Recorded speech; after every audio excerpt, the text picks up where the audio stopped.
سلام دوستای عزیزم. در ادامه پست قبل که قوله فینگر فود 3 سوته رو داده بودم، باید بگم نیاز داریم به چند تا سیخ چوبی بلند و کوتاه. یه مقداری هم پاستای پنه رو 7 دقیقه میپزیم. بعد داخل هر سیخ بلند حدود 12-13 تا پاستا فرو میکنیم.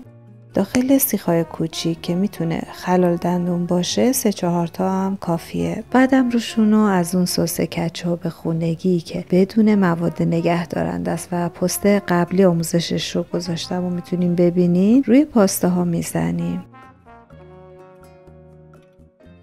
حالا یه مقداری پنیر دو رنگ موزارلا رو روی پاستا قرار میدیم. بعدم یه مقداری سوسیس یا کالباس یا حتی فیله مرغ گریل شده رو به هر شکلی که دوست دارین کوچیک فرم میدین، روی پنیر قرار میدین.